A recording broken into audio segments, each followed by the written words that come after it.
Hello everybody, I'm Nola Hennessy from Serenidad Consulting in the Peace Ranch, and I'm bringing this Peace Bite to you in November of 2023 from a beautiful park at the top of the mountain range inland of the Gold Coast in Australia.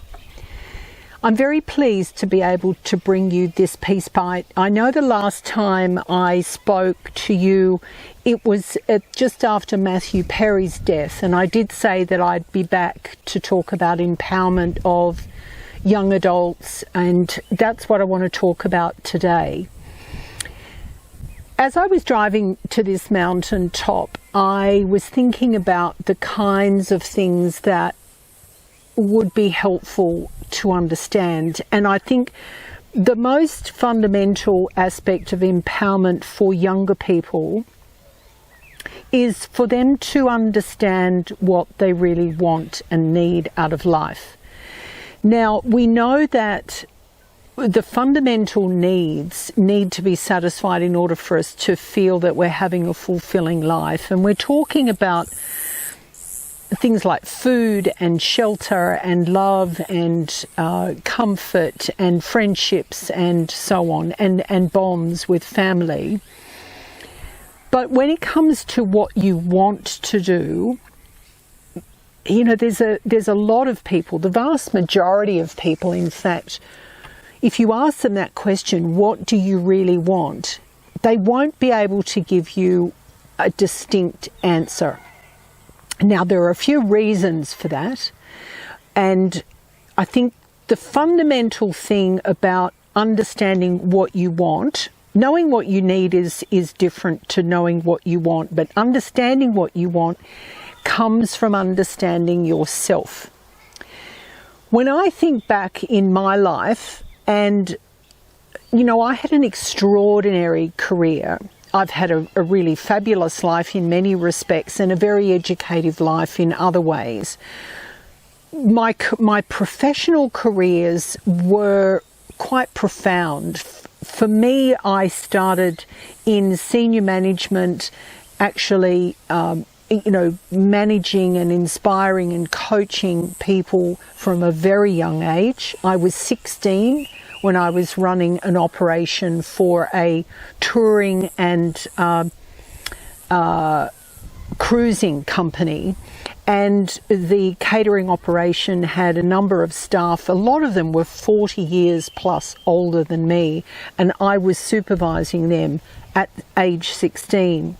And that was a direct result of me having had the life that I'd had. So I was very empowered myself as a very young person in my early teens and mid-teens.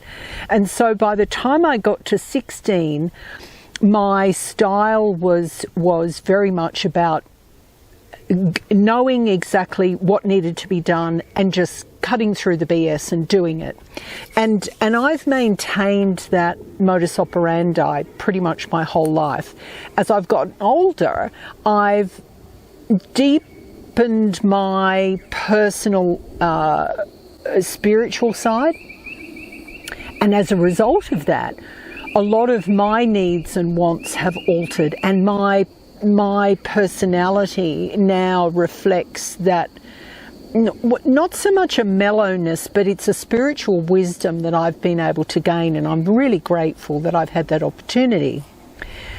But when I reflect back on, say, my late teens, early 20s, by 19, I was actually leading an international hotel. I was the deputy to the general manager. So the head of the hotel within the Travelodge Group reported to the managing director of the Travelodge Group, and each of these international hotels had a general manager. And so I was what was called the under manager. So I was his deputy, and whenever he wasn't there, I stepped up. And when I was on shift, which I was a lot of the time on shift at night, then I did everything that he would normally do. This area, as beautiful as it is, attracts a lot of motorbike riders who come and they tour through the mountain range. So I apologise in advance for the occasional noise. At that young age, having that responsibility wasn't daunting for me, because if you think about it, I started working at 10. So by the time I'd done, my high school, I matriculated a year early. I was in senior management before I finished high school. I went on to study hotel management and all the aspects of that. So by the time I'd done my study, I was in that hotel management role. The only reason I didn't stay in that industry was because of gender bias. So being a woman back then, before discrimination legislation, you had Buckley's chance and none of progressing your career if the people above you were men. And that's not to say that they were bad. It was just the way it was in the latter 70s. Now, from that, I chose, because I knew that I would never be able to be appointed as the permanent daytime general manager. I would only ever be the deputy.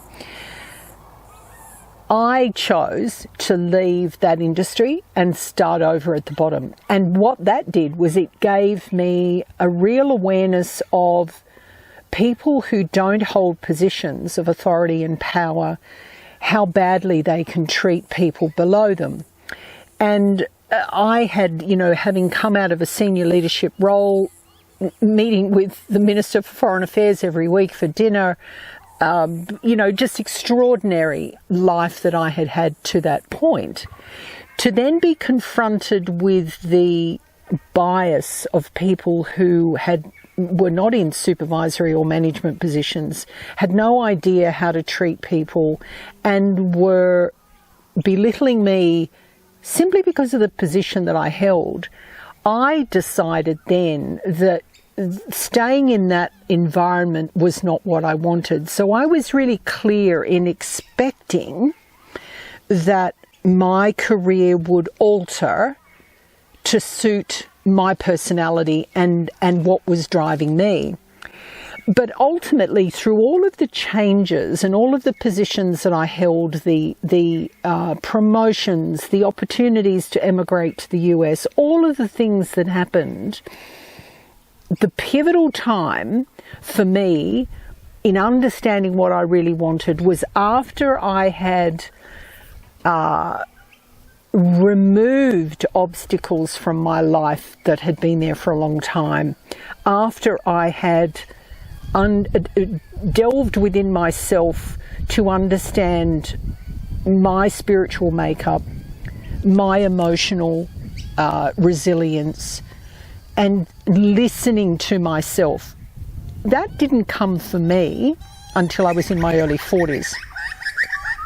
And as a result of that, mid-40s, as a result of that, that's when I decided I've got to pen my first book, No Boxing Allowed, to help people to work out what it is that they need and they want. Because once you know what you need and what you want, particularly what you want, and how you want to be, and the things that you want to see happen for yourself and for others, you're more likely to achieve it. And so, when I compare myself now to that 20-something, that late teenage and 20-something person, if I'd had the awareness of who I was and what I was, how I was thinking and feeling, if I'd really understood that and done a lot of self-awareness journeying when I was younger,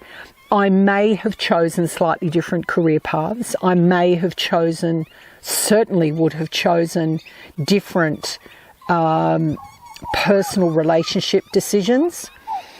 And, for you, if you're in that late teens, early 20s, through to about 30, it's worthwhile taking the time to delve within. Sit down with a piece of paper, write down from now to 5 years to 10 years to 30 years to 50 years and beyond. What do you want? Understand who you are, firstly. Understand your motivations. Understand the needs that aren't being satisfied and how you might be able to resolve that. But write down what it is that you want and then prioritize that list. So put it into a timeline as well and understand why it is that you want those things. So this is where, Boxing Aloud, I talk about people will say, oh, I didn't want to do that. And you say, well, why didn't you want to do that? Oh, I don't know. I just didn't want to do it. When you keep asking yourself why did I say that? Why did I do that? Unless you're prepared to do that deep analysis of your motivations and your inclinations and your thought processes, the emotions that sat behind your decisions, unless you're prepared to do that, you never really get to a level of self-awareness. And once you get to self-awareness, that's when you can start to tap into what I call self-intelligence. Really be in tune holistically with how you operate and why. It's interesting, I'm sitting opposite a very large oval. Whilst I had this gorgeous scenery in the back, there is a school oval, I think, and somebody started playing some very loud music, and it's come straight across the sports oval to where I am. I apologise if that's interfering with this video. The thing for me that if I were to wind the clock back, I wouldn't so much not have done certain things, but I would have paused before making certain decisions. I was certainly driven by a desire to be able to give and achieve and do rather than take. So I've always been a giver, not a taker. But I didn't take charge, and I didn't have that, I suppose it's about fulfilling your own destiny, defining what your self-fulfilling prophecy is, and saying, this is what I'm all about, and this is what I want to achieve. Now, some people, very early in life, know deep down what drives them. And that's a wonderful thing, but they're fairly rare. And the other flip side of that is that you can have a deep desire to do one thing, but you also need the contingency in case that doesn't come off. And the perfect example of that is Robin Williams. I remember watching an interview that he had, and somebody said to him, oh, did you always want to be an actor? And how did your parents feel? And he said, well, when I told them I wanted to be an actor, I think his dad was the one who said, well, make sure you've got a backup career like being a welder or some such thing. And that's about having contingencies.